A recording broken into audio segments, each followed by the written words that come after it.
승부패 63회차 현미경 분석 2부 첫 번째 경기는 8번 경기로 들어온 오사수나 대 바르셀로나의 경기입니다. 승패로 가르면서 오사수나 쪽 이변까지 한번 노려보도록 하겠습니다. 최근의 경기력과 바르셀로나의 연승 행진을 고려하면은 바르셀로나의 무난한 승리가 예상이 되고, 특히나 최근 바르셀로나 상대로 오사수나가 6연패 포함해서 9경기 1무 8패, 상대 전적에서도 훨씬 열세이기 때문에 당연히 바르셀로나 쪽으로 몰리는 것이 당연하지만 저는 한번 이변을 한번 노려보도록 하겠습니다. 먼저 오사수나 같은 경우에는 올 시즌 홈에서는 3승 1무 0패, 라리가에서 홈발 랭킹이 2등일 정도로 홈에서 강력한 모습을 보여주고 있는 것이 바로 이 오사수나라고 보시면 되기 때문에 오사수나 특유의 홈발이 나올 수도 있는 경기가 될 것으로 생각이 됩니다. 또한 바르셀로나 같은 경우에는 직전 경기 헤타페와의 홈경기에서 다소 힘들게 1대0 승리를 거뒀는데, 주전 골키퍼 테어 슈테켄 선수가 부상으로 이탈이 되면서 골문에 상당히 리스크가 생겼다고 보시면 되겠습니다. 물론 유벤투스 출신의 베테랑 골키퍼 슈체스니 선수를 영입을 했다는 소식이 들려오고 있지만, 이 슈체스니 같은 경우에는 최근에 유벤투스에서 은퇴를 한번 선언을 했었기 때문에 얼마만큼 몸 상태를 보여줄지 의문이 든다고 보시면 되겠고, 무엇보다 바르셀로나 같은 경우에는 이번 경기 핵심 공격자원들의 결장이 예상이 되고 있다고 보시면 되겠는데, 다니 올모 선수가 지금 보시는 것처럼 바르셀로나에서 경기당 평균 드리블 성공률이 가장 높은데, 올모 선수는 이미 부상으로 이탈이 되어 있고, 이번 시즌에도 굉장히 좋은 모습을 보여주고 있는 야말 선수 역시 지금 부상 여파로 출전이 불투명하다는 소식이 있습니다. 발목 쪽으로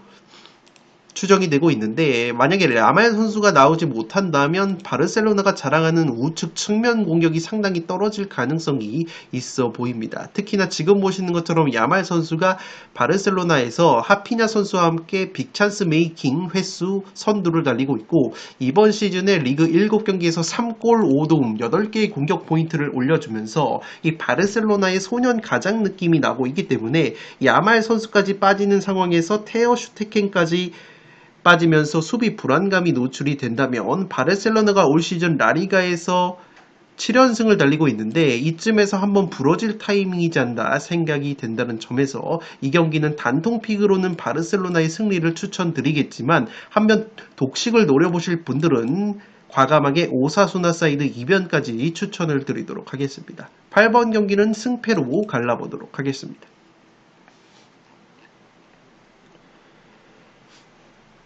9번 경기는 셀타비고 대 지로나의 경기인데, 이 경기도 승패로 한번 갈라보도록 하겠습니다. 최근에 지로나가 굉장히 좋지 못한 모습을 보여주고 있기 때문에 이 셀타비고 쪽 승리로 투표율이 몰려있지만, 이 셀타비고 같은 경우에도 최근에 흐름이 좋지 못합니다. 5경기에서 1승 4패로 주춤하고 있고, 지로나 상대로는 2연패 수렁에 빠져있는 것이 바로 셀타비고이기 때문에 이 셀타비고도 승리를 장담하기에는 어렵지 않나 생각이 되고 있습니다. 이 주중에 아틀레티코와의 홈경기에서 아쉽게 극장골을 내주면서 셀타비고가 패했는데, 지금 보시는 것처럼 오히려 경기 내용 자체는 셀타비고가 아틀레티코 상대를 보다 훨씬 더 좋은 모습을 보여줬다는 점에서 경기력적인 측면에서는 셀타비고가 전혀 문제가 없는데, 문제는 수비력이라고 보시면 되겠습니다. 리그 7경기에서 14실점, 최다 실점 공동 2등을 달리면서 수비가 상당히 불안한 모습이 있는 것이 바로 셀타비고이기 때문에, 셀타비고의 불안한 수비력을 고려한다면 이 경기는 지로나에게도 가능성이 있는 매치가 될 것으로 생각이 됩니다. 다만 여전히 셀타비고도 승리를 가져갈 가능성이 있는 것이, 우선 셀타비고 같은 경우에는 7경기에서 14골, 득점력이 상당히 뛰어나고, 지금 보시는 것처럼 지로나 같은 경우에는 올 시즌 골 결정력이 상당히 떨어지는 모습이 있다고 보시면 되겠습니다. 영입생 공격수 아벨 루이즈 선수가 7경기 2골이 그치고 있기 때문에 확실히 AS 로마로 이적을 한 지난 시즌 라리가 득점왕 도우비크 선수의 공백이 상당히 크게 느껴지고 있는 지로나이고, 무엇보다 지로나 같은 경우에는 이번 시즌 챔피언스 리그를 병행을 하기 때문에 체력적으로 누수가 상당히 심하다고 보시면 되기 때문에, 여러모로 셀타비고 역시 해볼 만한 경기가 될 것으로 생각이 됩니다. 다만 셀타비고 같은 경우에도 핵심 자원 이탈이 있는데, 지금 보시는 것처럼 윙백 민구에사 선수가 최근에 부상으로 이탈이 됐다고 보시면 되겠습니다. 이 선수가 윙백으로 출전을 하고 있는데 2골 3도움을 올려주고 있고 셀타비고에서 빅찬스 메이킹 횟수가 가장 많은 선수였기 때문에 민구에서 선수가 빠지게 된다면 최근에 민구에사 선수가 빠진 두 경기에서 2연패를 당하고 있는 셀타비고이기 때문에 이 셀타비고 역시 통수를 칠 가능성이 상당히 있지 않나 생각이 됩니다. 특히나 최근에 좋은 모습을 보여줬었던 이글레시아스와 아스파스 공격 원투펀치가 최근에는 득점이 주춤하고 있는 것 역시 이 셀타비고의 리스크로 보여지기 때문에 이 경기는 셀타비고 쪽으로 다소 투표율이 몰려 있지만 지로나도 저력을 보여줄 가능성이 있어 보인다는 점에서 9번 경기는 승패로 한번 갈라보도록 하겠습니다.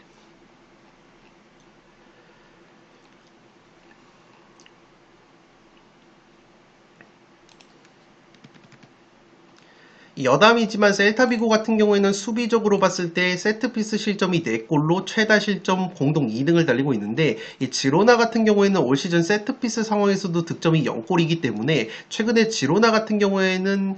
3경기에서 무득점 침체에 빠져 있다는 점에서 공격력만 놓고 보면은 셀타비고가 다소 유리한 경기라고 생각이 되고 있습니다.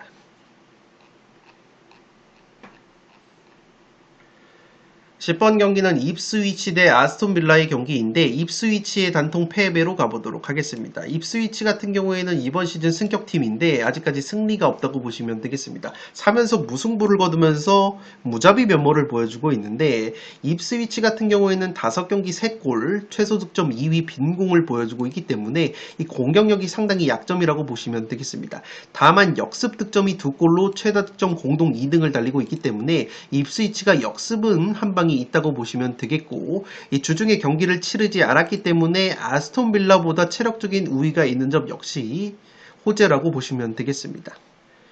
다만 아스톤 빌라 같은 경우에는 최근에 5연승 상승세를 타고 있기 때문에 경기력적인 측면에서 입스위치가 상당히 열세라고 보여지고 이 주중에 리그컵을 치렀지만 아스톤 빌라 역시 로테이션을 가동을 하면서 체력 안배를 했기 때문에 체력적인 부분 역시 그렇게까지 걱정이 되지 않는 아스톤 빌라라고 보시면 되겠습니다. 무엇보다 아스톤 빌라 같은 경우에는 공격 원투펀치인 듀란 선수와 와킨스 선수가 최근에 굉장히 좋은 골 감각을 유지를 하고 있기 때문에 공격력적인 측면에 에서 빌라가 한 수 위라고 보시면 되겠습니다.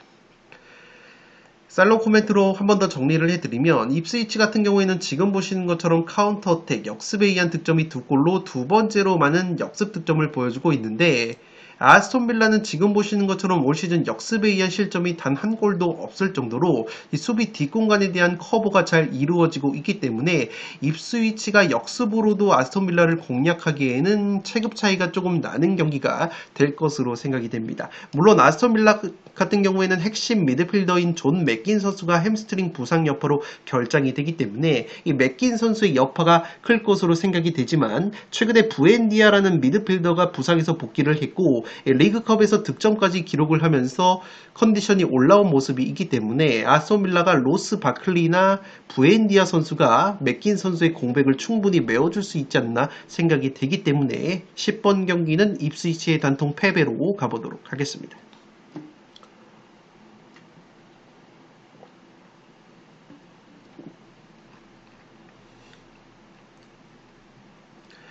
11번 경기는 빌바오 대 세비야의 경기인데 빌바오의 단통 승리로 가보도록 하겠습니다. 빌바오 같은 경우에는 주중 AS 로마 원정에서 1대1 무승부를 거두면서 최근 모든 대회 4경기에서 3승 1무 무패를 기록을 했습니다.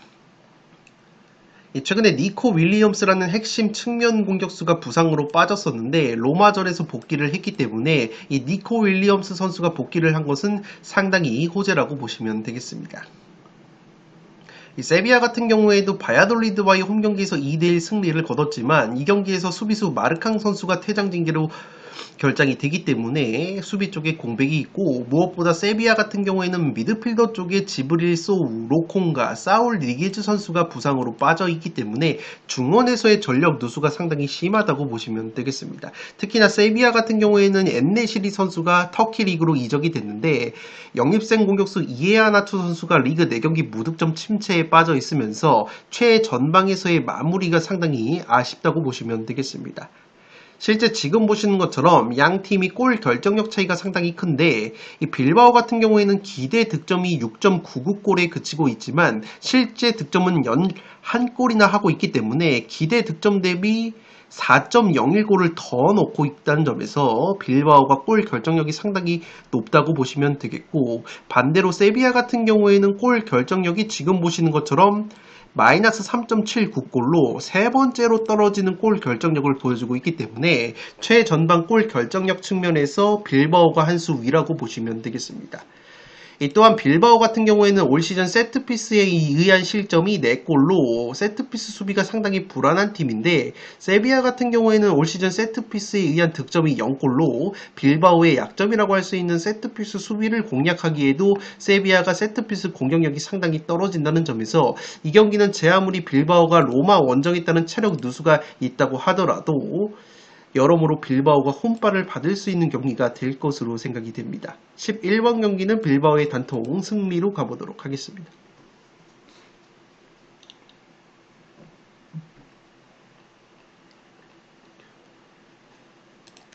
12번 경기는 맨유 대 토트넘의 경기인데 단통 무승부로 가보도록 하겠습니다. 양팀 모두 주중에 유로파리그를 치렀는데 맨유 같은 경우에는 트벤테와의 홈경기에서 아쉬운 무승부에 그쳤다고 보시면 되겠고, 토트넘 같은 경우에는 전반 7분 만에 수비수 드라구신 선수가 퇴장을 당하면서 이변의 희생양이 되는가 싶었지만 그래도 카라바흐 상대로 수적 열세 속에서 3대0 승리를 거뒀기 때문에 주중 유로파리그에서는 토트넘이 좀 더 좋은 결과를 얻었다고 보시면 되겠습니다. 최근에 맨유 같은 경우에는 토트넘 상대로 3경기에서 2무 1패 승리가 없었기 때문에 이번 경기 반드시 서력이 필요한 상황이고, 맨유 같은 경우에는 올 시즌 2골 이상 넣은 선수가 없을 정도로 최전방에서의 골 결정력이 상당히 아쉽다고 보시면 되겠습니다. 반대로 토트넘 같은 경우에는 최근에 브레넌 존슨 선수가 3경기 연속골, 솔랑케 선수 역시 2경기 연속골을 넣어주면서 좋은 모습을 보여주고 있기 때문에 3연승, 모든 대회 3연승 상승세를 타고 있다고 보시면 되겠습니다. 다만 손흥민 선수 같은 경우에는 이 주중 리그컵에서 타박상 여파로 인해서 부상 여파로 불투명하다는 소식이 있는데, 인터뷰를 보니까 부상까지는 아닌 것 같고 체력적인 피로라고 보시면 되기 때문에 이 손흥민 선수가 최근에 굉장히 빡센 일정을 소화하다 보니까 경기력이 다소 떨어져 있는 모습이 있다고 보시면 되겠습니다. 특히나 맨유 상대로는 손흥민 선수가 프리미어리그 맞대결 15경기에서 4골 1도움으로 이상하게 맨유 상대로는 강한 모습이 없었기 때문에 이참에 손흥민 선수에게 휴식을 어느 정도 부여하고 최근에 컨디션이 좋은 솔랑케 그리고 브레넌 존슨 선수를 앞세워서 선발 라인업을 꾸린다면 토트넘이 충분히 해볼 만한 경기가 될 것으로 생각이 되고 있습니다. 살롱 코멘트로 정리를 해드리면, 지금 보시는 것처럼 맨유 같은 경우에는 경기당 평균 기대 득점이 무려 9.86골이나 되지만 실제 5골에 그치면서 사우샘튼 다음으로 떨어지는 골 결정력을 보여주고 있기 때문에 최전방에서의 골 결정력은 토트넘이 한 수 위라고 보시면 되겠습니다. 다만 제가 무승부로 가는 이유는 토트넘 같은 경우에는 원체 수비 뒷공간이 많이 열리기 때문에 상대의 롱패스나 스루패스 한 방에 뒷공간이 허물어지는 모습이 있는데, 지금 보시는 것처럼 맨유 같은 경우에는 경기당 스루패스 활용도가 가장 많은 팀이고, 특히나 미들 쪽에 에릭센이나 브루노 페르난데스 같이 양질의 스루패스를 뿌릴 수 있는 자원들이 있기 때문에 토트넘이 무리해서 압박 라인을 올리다가는 수비 뒷공간이 뚫리면서 실점을 하는 그림도 그려지지 않나 싶습니다. 또한 맨유 같은 경우에는 이번 시즌에 세트피스 득점이 2골로 두 번째로 많은 세트피스 득점을 하고 있는데, 확실히 맨유가 장신 공격수 지르크지 선수와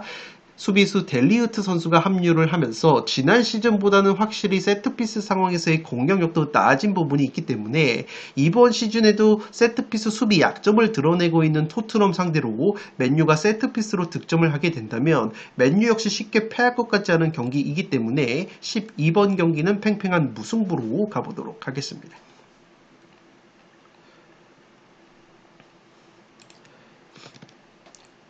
13번 경기는 베티스 대 에스파뇰의 경기인데 이 경기는 승패로 한번 가르면서 에스파뇰 쪽 이변까지 한번 노려보도록 하겠습니다. 액면가로는 베티스가 좀 더 유리해 보이지만 이 베티스도 상당히 리스크가 있는 것이 지금 보시는 것처럼 경기당 평균 기대 득점이 베티스가 13.32골로 상당히 높지만 실제 득점은 7골에 그치고 있기 때문에 경기당 평균 기대 득점 대비 골 결정력이 라리가에서 가장 떨어지는 것이 바로 베티스라고 보시면 되겠습니다. 확실히 베티스가 최전방 공격수 묵직한 한 방이 부족하기 때문에 경기는 주도를 하지만 방점을 찍지 못하는 경기가 많다고 보시면 되겠습니다. 물론 토트넘 출신의 공격형 미드필더 이 로셀소 선수가 원래 베티스 출신이라 친정팀 베티스로 돌아가서 최근에 리그 3경기 연속골 4골로 맹활약을 하고 있는 것은 상당히 고무적이지만 어디까지나 로셀소 선수는 공격형 미드필더이기 때문에 확실히 최전방 공격 자원들의 마무리가 아쉽다는 점에서 베티스가 또다시 골 결정력 난조를 보이게 된다면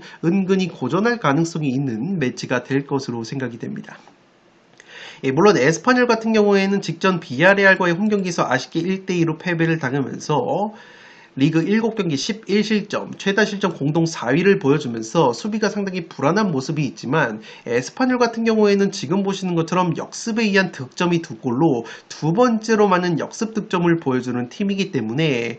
베티스가 홈에서 주도적인 경기를 하면서 공격 일변도로 나서다가는 에스파뇰의 퀄리티 있는 역습 한 방에 실점을 하면서 덜미가 잡힐 가능성이 충분히 있지 않나 싶습니다. 물론 통계적으로 봤을 때 베티스 같은 경우에는 지금 보시는 것처럼 역습에 의한 실점이 올 시즌 0골로 없기 때문에 무난하게 베티스가 승리를 가져갈 가능성도 있어 보이지만 이 경기는 에스파뇰도 충분히 역습 한 방을 보여준다면 베티스의 골 결정력 난조가 나오면 충분히 이변이 나올 가능성도 있어 보이기 때문에 13번 경기는 승패로 갈라보도록 하겠습니다. 마지막 경기는 아틀레티코 마드리드 대 레알 마드리드 더비인데 단통 무승부로 가보도록 하겠습니다. 투폴 추천으로는 무패를 추천드리도록 하겠습니다. 양팀 모두 최근에 무패 행진을 달리면서 좋은 모습을 보여주고 있고 특히나 아틀레티코 같은 경우에는 라리가에서 실점이 가장 적은 짠물 수비를 보여주고 있습니다. 레알 마드리드 역시 5연승의 상승세를 타고 있지만 이번 경기 상당히 리스크가 큰 것이 주전 공격수인 음바페 선수가 햄스트링 부상을 당하면서 이번 경기 이탈이 되기 때문에 음바페 선수가 빠지는 만큼 공격력 약화가 예상이 된다고 보시면 되겠습니다. 물론 레알 마드리드 같은 경우에는 공격수 호드리구 선수가 리그 2경기 연속골, 측면 공격수 비니시우스 역시 최근에 좋은 모습을 보여주고 있기 때문에 벨링엄, 호드리구, 비니시우스 이 3인방만 잘 해주더라도 공격력은 부족함이 없다는 점에서 쉽게 패할 것 같지는 않지만 최근에 공격수 음바페 선수가 모든 대회 4경기 연속골을 넣으면서 적응을 하는 모습을 보였었기 때문에 상당히 아쉽다고 보시면 되겠습니다. 또한 레알 같은 경우에는 올 시즌 홈에서는 4전 전승을 달리고 있지만 원정에서는 3경기 1승 2무 마요르카, 라스팔마스 상대로 무승부에 그친 바 있기 때문에 충분히 아틀레티코가 짠물 수비를 보여준다면 이 경기도 무승부가 합리적인 선택이 되지 않을까 생각이 되고 있습니다. 최근 레알 마드리드 상대로 모든 대회 5경기에서 2승 2무 1패 상대 전적에 우위가 있는 아틀레티코이고 무엇보다 영입생 공격수 알바레즈 선수와 미드필더 코너 갤러거 선수가 최근에 좋은 모습을 보여주고 있기 때문에 아틀레티코도 영입생 자원들의 활약을 기대를 해본다면 이 경기는 팽팽한 무승부 구미가 당기지 않나 싶습니다. 여담이지만 지금 보시는 것은 음바페 선수와 비니시우스 선수의 히트맵인데 이 음바페 선수가 지금 보시는 것처럼 왼쪽으로 동선을 많이 가져가는 것을 알 수가 있고 이 비니시우스 선수 역시 왼쪽으로 많이 치우친 모습이 있기 때문에 당초에 음바페 선수를 영입을 할 때 비니시우스 선수와 음바페 선수의 동선, 교통 정리가 상당히 어려울 것이라고 말씀하시는 분들이 상당히 많았는데 최근에 음바페 선수가 4경기 연속골, 비니시우스 선수가 연속으로 공격 포인트를 올리면서 그러한 문제도 해결이 됐었던 레알 마드리드이기 때문에 여러모로 음바페 선수의 결장은 상당히 아쉽다고 보시면 되기 때문에 이 경기는 팽팽한 무승부가 합리적인 선택이 되지 않을까 싶습니다. 14번 경기는 단통 무승부로 가보도록 하겠습니다. 네, 이것으로 승부패 63회차 현미경 분석 1부와 2부 모두 마치도록 하겠습니다. 영상이 도움이 되신 분들은 좋아요와 구독 버튼을 눌러주시면 풋볼살롱 채널에 크나큰 힘이 됩니다. 구독 버튼 옆에 종 모양의 알림 설정을 해주시면 그 누구보다 빠르게 양질의 축구 승부패 프로토 관련 분석 콘텐츠를 만나보실 수 있습니다. 지금까지 풋볼살롱이었습니다. 감사합니다.